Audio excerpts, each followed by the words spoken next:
She planted herself right in front of the glass doors, arms folded, smirk painted on like cheap lipstick. "Sorry," she said, voice dripping mockery. "This place is for guests." Behind her, the marble lobby gleamed. My hotel. My name carved in gold on the plaque outside, though she didn't know it yet. My mother's hand touched my arm. "Not now," she whispered. "Don't embarrass your father."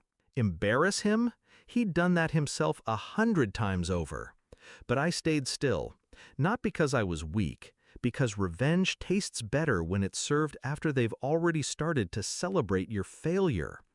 And then his boss walked in, my father's boss, the man who controlled his entire career. He looked past my sister's smug face straight at me.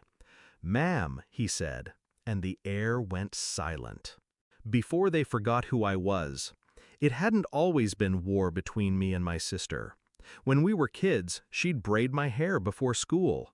I'd cover for her when she came home late. We were allies until I started winning. She never forgave me for earning my first million before 30, or for not needing the safety net our parents dangled over us. I remember the first public jab she took at me, a family dinner, wine glasses clinking, her voice sharp. Well, at least I didn't get dumped by my fiancé 2 weeks before the wedding. Everyone laughed. I smiled, pretending the knife she'd slipped under the table hadn't just drawn blood. That's the thing about family betrayal. It's casual at first. A joke here, a dismissal there, until one day you're standing outside your own hotel and your sister is blocking the door like a security guard you didn't hire. The breaking point. 6 months before that moment, my father called me reckless for refusing to invest in his friend's failing business. My sister was there, sipping champagne, watching. 2 days later, she posted pictures online, her draped across a suite in my hotel, claiming she'd found a luxury escape I could never afford.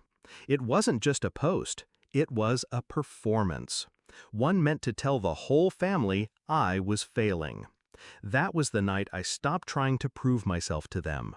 I decided I wouldn't just set the record straight, I'd burn it, rewrite it, and make them choke on every word. The quiet plan. First rule of revenge, never announce it. Second rule, let them believe they're winning. I stopped responding to the family group chat. I let my sister post more pictures in her favorite hotel, my hotel. She didn't know the shell company that owned the property belonged to me. I made sure the staff played along. Meanwhile, I bought the adjacent building, renovated it, turned it into an exclusive event hall. I sent a personal invitation to my father's boss for its grand opening. Timing mattered. My father was up for a promotion, one his boss would decide.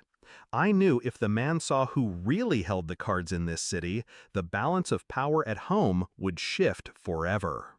The setup.